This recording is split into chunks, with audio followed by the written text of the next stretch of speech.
क्या आपको पता है, जो चीज़ फ्री होती है ना, वही सबसे ज़्यादा कीमती होती है। जैसे नींद, शांति, आनंद, हवा, पानी, प्रकाश, सच्चा प्रेम और हमारी सांसें। लेकिन विडंबना ये है कि हम इन्हीं चीज़ों की सबसे ज़्यादा बेकदरी करते हैं, और ये सभी वो चीज़ें हैं जो करोड़ों रुपए खर्च करके भी हमें नहीं मिल सकती। सबसे बड़ा कारण कि हम इन सब चीज़ों की कदर नहीं करते वो है हमारी भागती दौड़ती जिंदगी और हमारा गलत विश्वास कि ये ज़िंदगी ऐसे ही चलती है। हम सभी अपनी ज़िंदगी में अलग अलग रोल और ड्यूटी निभाते हैं। हो सकता है आप किसी के बेटे हों या बेटी हों, किसी के माता या पिता हों, या फिर किसी के पति या पत्नी हों।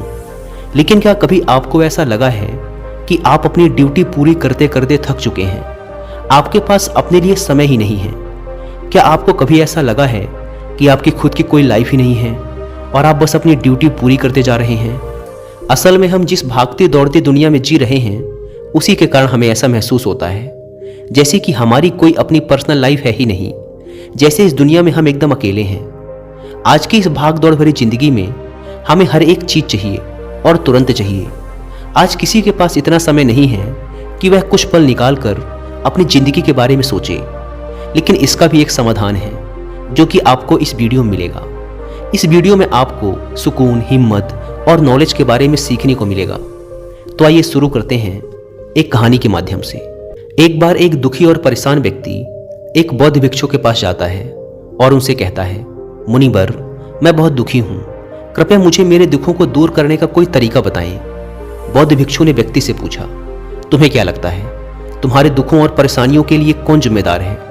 व्यक्ति ने कहा, ये दुनिया, ये समाज, ये लोग, मेरा परिवार और मेरी परिस्थितियां। व्यक्ति से यह उत्तर सुन बौद्ध भिक्षु मुस्कुराए और बोले, जब तुम उदास होते हो या खुश होते हो तो तुम्हें क्या लगता है कि क्या यह दुनिया तुम्हारी उदासी और खुशी के लिए जिम्मेदार है? अगर तुम ऐसा सोचते हो तो यह बिल्कुल गलत सोच रहे हो। असल में यह तुम्हारे ऊपर निर्भर करता है कि तुम दुनिया को किस नज़र से देखते हो। दुनिया ने हमें गरीबी या दुख या खुशियां नहीं दी हैं, बल्कि इस दुनिया से जो जानकारी हम लेते हैं उसी से हमारी मानसिक अवस्था निर्धारित होती है कि हम कैसा महसूस करेंगे। असल में इंसानी दिमाग बना ही ऐसा है कि इसमें नकारात्मक विचार पहले आता है, यानी कि इंसान का स्वभाव ही ऐसा होता है कि वह सकारात्मक से पहले नकारात्मक बातें ज़्यादा सोचता है। सच बात तो यह है कि हमें अपने जीवन में खुशी के पल ढूंढने पड़ते हैं। हमें खुद को ऐसा तैयार करना पड़ेगा कि हम हर पल, हर स्थिति में खुश रह सकें, क्योंकि खुशी किसी मौके की मोहताज नहीं है। यह तुम पर निर्भर करता है कि तुम खुश रहना चाहते हो या दुखी। गौतम बुद्ध की एक बहुत ही प्रसिद्ध कहावत है, आप जो देखते हैं वह दिखाता है कि आप कौन हैं। यानी कि हमारा नजरिया हमारे व्यक्तित्व और हमारी सोच पर निर्भर करता है। जैसे अगर हम नकारात्मक हैं तो दुनिया में हर चीज हमें नकारात्मक लगेगी, और अगर हम सकारात्मक हैं तो हम हर चीज को सकारात्मक नजर से देखेंगे। जैसे कि बुद्ध की नजरों में हर इंसान ही बुद्ध स्वरूप था। अगर तुम अंदर से खुश हो तो यह दुनिया तुम्हारे लिए एक खुशहाल जगह है, लेकिन अगर तुम उदास हो तो फिर तुम्हें चारों तरफ उदासी ही नजर आएगी। यानी कि सब कुछ हमारे नजरिए पर निर्भर करता है। लोग एक ही स्थिति पर अलग अलग तरह की प्रतिक्रिया देते हैं, और ये प्रतिक्रिया उनके मन को शांति भी दे सकती है और सिरदर्दी भी। जैसे अगर कभी किसी का दिन बुरा जाता है तो फिर वो हर चीज, हर घटना को उसी से जोड़कर देखने लगता है। मगर ये सोच गलत है। लोगों को समझना चाहिए कि ये सब वो गुस्से में सोच रहे हैं, और गुस्सा एक थोड़े समय तक रहने वाली भावना है। इस बात पर ध्यान दो कि कब तुम्हारी बुरी भावनाएं तुम पर हावी होती हैं, ताकि तुम उन भावनाओं को खुद पर हावी होने से रोक सको। क्योंकि ये अस्थायी गुस्से और चिंता की भावनाएं तुम्हारे जीवन के सबसे महत्वपूर्ण निर्णयों को गलत तरीके से प्रभावित कर सकती हैं। जैसा कि मैंने पहले कहा कि गुस्सा एक अस्थायी भावना है जो कुछ देर बाद खुद ही शांत हो जाएगा। तुम इसे एक बादल की तरह मानकर चलो जो अभी आसमान में है और कुछ देर में खुद ही गायब हो जाएगा। अगर नहीं होता तो शांति से इंतजार करो। इस समय तुम खुद को शांत करने के लिए कुछ अभ्यास भी कर सकते हो, जैसे अपनी सांसों पर ध्यान लगाओ या फिर खुद को एकदम शांत और ढीला छोड़ दो। उस व्यक्ति ने बौद्ध भिक्षु से अगला प्रश्न किया कि गुस्से, नफरत और जलन जैसी नकारात्मक भावनाओं से कैसे निपटा जाए, क्योंकि ये भावनाएं अक्सर हमें काफी थका देती हैं। बौद्ध भिक्षु ने कहा, जागरूकता। अपने विचारों के प्रति जागरूक होना ही वह पहला तरीका है जिससे तुम अपनी मानसिकता को बदल सकते हो। बौद्ध भिक्षु ने उस व्यक्ति से पूछा, वैसे जब तुम्हें बुरा महसूस होता है तो अक्सर तुम्हारी पहली प्रतिक्रिया क्या रहती है? व्यक्ति ने उत्तर दिया, मैं उस नकारात्मक भावना को वहीं दबाने का प्रयास करता हूं, या फिर उसे स्वीकार ही नहीं करता, या फिर जल्दी से अपना मन कहीं और लगाने का प्रयास करता हूं। व्यक्ति के ये उत्तर सुन बौद्ध भिक्षु मुस्कुराए और बोले, लेकिन मैं तुम्हें बता दूं कि ये सारी ही कोशिशें बेकार हैं, क्योंकि अंत में यही नकारात्मक भावनाएं तुम पर हावी हो सकती हैं। व्यक्ति ने पूछा, तो फिर ऐसी स्थिति में मुझे क्या करना चाहिए? बौद्ध भिक्षु ने कहा, अगली बार जब तुम पर नकारात्मक भावनाएं हावी हों और तुम बुरा महसूस करो तो उसे ऐसे देखो जैसे कि वो भावनाएं तुम्हारा हिस्सा है ही नहीं। जैसे कोई पैदल चलता हुआ इंसान राह चलते हुए दूसरे इंसान को देखता है। मान लेना कि यह तुम्हारा हिस्सा है ही नहीं, तो अब यह तुम्हें कैसे परेशान कर पाएगा? हालांकि इस तरह की जागरूकता के लिए तुम्हें काफी अभ्यास करना होगा, लेकिन अगर एक बार तुमने ये करना सीख लिया तो यकीन मानो तुम काफी शांत और हल्का महसूस करोगे। नकारात्मक भावनाएं हमारे जीवन का स्थायी हिस्सा नहीं हैं और ना ही कभी बनेंगी, और ना ही ये हमें परिभाषित करती हैं। इसीलिए अपने अंदर उठने वाली हर एक नकारात्मक भावना पर पूरी जागरूकता के साथ ध्यान दो। नकारात्मक विचार आते हैं तो आने दो, उन्हें जबरदस्ती दबाने का प्रयास मत करो, वरना ये तुम्हारा पीछा कभी नहीं छोड़ेंगे। अपनी हर नकारात्मक भावना पर काबू पाना संभव भी नहीं है, क्योंकि तुम्हें गुस्सा भी आएगा, तुम ईर्ष्या भी करोगे और उदास भी होगे, लेकिन ये भावनाएं आकर चली जाती हैं। उसके बाद तुम फिर से खुश और शांत महसूस करोगे और तुम्हें उसी पल का इंतजार करना है। व्यक्ति ने बौद्ध भिक्षु से अगला प्रश्न किया, मुनिवर, संबंधों का हमारे जीवन में कितना महत्व है और गहरे रिश्ते व नए दोस्त कैसे बनाए जाते हैं? बौद्ध भिक्षु ने कहा, दूसरों के साथ अच्छे रिश्ते बने रहने पर लोग सुरक्षित महसूस करते हैं। इससे मानसिक शांति बनाए रखने में भी सहायता मिलती है। किसी परेशानी या विपदा के समय लोगों को कोई ऐसा व्यक्ति चाहिए होता है जो उनके साथ खड़ा रहे। सोचो, अगर तुम्हारा कोई प्रियजन तुम्हें छोड़कर चला जाए तो क्या तुम्हारी महंगी गाड़ी तुम्हें तसल्ली दे पाएगी? क्या तुम्हारा आलीशान घर तुम्हें तुम्हारी मुसीबत से बाहर निकालने में मदद करेगा? नहीं, क्योंकि चीजें इंसान की जगह नहीं ले सकती।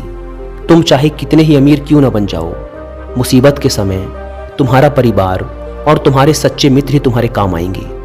अगर तुम्हें नए मित्र बनाने और अच्छा रिश्ता बनाए रखने में परेशानी होती है तो सबसे पहले अपना नजरिया बदलो।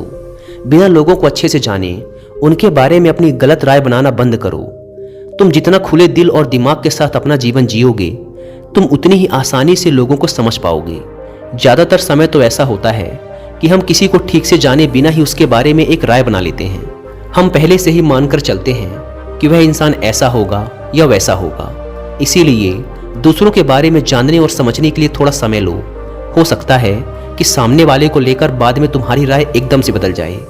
एक बात याद रखो, सच्ची दोस्ती तभी होगी जब तुम सच्चे बनोगे। जब तुम खुले दिल से बात करोगे तभी सामने वाला भी अपने दिल की बात कहने की हिम्मत करेगा। याद रखो, ठंडे स्वभाव वाले व्यक्ति से हर कोई किनारा करने की कोशिश करता है। ये तो हो गई नए दोस्त बनाने की बात, लेकिन अगर तुम्हारे पहले से ही दोस्त हैं, रिश्ते हैं और उनके साथ तुम्हारे रिश्ते टूटने की कगार पर हैं, तब तुम्हें क्या करना चाहिए? एक बात हमेशा याद रखो, एक अच्छा रिश्ता बनाए रखना ऐसा ही है जैसा ठंड रातों में आग के पास बैठना। जैसे अगर तुम आग से बहुत दूर बैठोगे तो तुम्हें उसकी गर्माहट का एहसास नहीं होगा, और अगर तुम बहुत पास बैठ गए तो फिर तुम्हें ज़्यादा गर्मी लगेगी। ठीक ऐसा ही जब किसी रिश्ते में करीबियाँ ज़्यादा बढ़ जाती हैं तो अक्सर बोरियत होने लगती है। इसीलिए तुम्हें अपने रिश्तों में संतुलन बनाकर चलना होगा। बेशक अपने रिश्तों में मजबूती लाओ, लेकिन इतनी करीबी भी मत रखो कि सामने वाले को घुटन महसूस होने लगे। रिश्तों में भी थोड़ी दूरियां होनी चाहिए, जिससे तुम्हारे दोस्तों और करीबी लोगों के साथ एक मजबूत रिश्ता हमेशा के लिए बना रहे। व्यक्ति ने बौद्ध भिक्षु से अगला प्रश्न किया, लोग क्या कहेंगे, इस डर को कैसे खत्म करें? बौद्ध भिक्षु ने कहा, अब जो 3 बातें मैं तुम्हें बताने जा रहा हूं उन्हें गांठ बांध लो, क्योंकि ये तीनों ही बातें तुम्हें खुश रहने में काम आएंगी। सबसे पहली बात, लोग तुम पर उतनी दिलचस्पी नहीं लेंगे जितना तुम चाहते हो। भिक्षु ने व्यक्ति से पूछा, क्या तुम्हें याद है पिछले हफ्ते तुम्हारे दोस्त ने क्या पहना था और उसने क्या खाया था? व्यक्ति ने कहा, नहीं, मुझे याद नहीं। तब भिक्षु ने कहा, जैसे तुम्हें दूसरों की छोटी छोटी बातें याद नहीं रहती, तो फिर उन्हें तुम्हारे बारे में कितना याद रहता होगा। और जब लोगों को तुम्हारे बारे में याद ही नहीं है तो फिर चिंता करके क्या फायदा कि लोग क्या कहेंगे। असल में लोग हमारे बारे में उतना नहीं सोचते जितना हमें लगता है। दूसरी बात, हर कोई तुम्हें पसंद करे ये जरूरी नहीं। क्या तुम सबको पसंद करते हो? नहीं ना। तो फिर तुम दूसरों से क्यों उम्मीद करते हो कि वो तुम्हें पसंद करें? अगर कोई तुम्हें पसंद करता है तो अच्छा है, और अगर नहीं करता तो कोई बात नहीं। किसी की पसंद या नापसंद से तुम्हें फर्क नहीं पड़ना चाहिए। इन बातों को स्वीकार करना सीखो कि ये सब जीवन का हिस्सा है। जब सबको खुश रखना संभव नहीं है तो फिर हम इसकी इतनी चिंता क्यों करें? तीसरी बात, ज़्यादातर चीज़ें जो हम दूसरों के नाम पर करते हैं असल में खुद के लिए कर रहे होते हैं। इसीलिए खुद के प्रति ईमानदार रहना भी एक बड़ी बात है। तो अपना दिल बड़ा करो तो दुनिया भी तुम्हारे लिए दिल बड़ा करेगी। लेकिन अगर तुम स्वार्थी बनोगे तो दुनिया भी अपना स्वार्थ निकालेगी। सभी लोग प्रार्थना करते हैं कि उनका परिवार सुरक्षित रहे। क्यों? क्योंकि वो अपने परिवार से प्रेम करते हैं। लोग ये सोचकर डरते हैं कि कहीं उनके जीवन साथी या बच्चे को कुछ हो ना जाए, क्योंकि वो अकेले रहने से डरते हैं। देखा जाए तो अंदर से हर इंसान स्वार्थी है। जब तक कि कोई बुद्ध या महावीर ना बन जाए, स्वार्थ से छुटकारा पाना मुश्किल है। इसीलिए वही विचार करो जिसमें तुम्हें खुशी मिले। सुनने में बहुत आसान लगता है ना? जीवन बदलने वाली चीज़ें आसान ही होती हैं, बस हम उन्हें मुश्किल बना लेते हैं। इसीलिए क्या होगा ये सोचकर चिंता करने की बजाय उस पर ध्यान दो जो तुम अभी वर्तमान में कर सकते हो। बौद्ध भिक्षु ने आगे कहा, बौद्ध धर्म और हिंदू धर्म में लोग एक सिद्धांत को मानते हैं जिसे कहा जाता है कर्म का सिद्धांत। यह सिद्धांत कहता है कि जैसा करोगे वैसा भरोगे, यानी इंसान को उसके कर्मों का फल मिलता ही है। इसीलिए अगर जीवन में सब कुछ अच्छा चाहते हो तो अच्छे कर्म करना शुरू कर दो। जीवन में सफलता, खुशी और समृद्धि चाहते हो तो ईमानदारी के साथ मेहनत करना और सही कर्म करना शुरू कर दो। इतना कहने के बाद बौद्ध भिक्षु ने अपनी बात समाप्त की। उस परेशान व्यक्ति को भी अपने प्रश्नों का उत्तर मिल चुका था। उसने इस जानकारी के लिए बौद्ध भिक्षु का धन्यवाद किया और वहां से चला गया। दोस्तों, उम्मीद करता हूं कि आपको यह कहानी पसंद आई होगी और कुछ अच्छा सीखने को मिला होगा। धन्यवाद।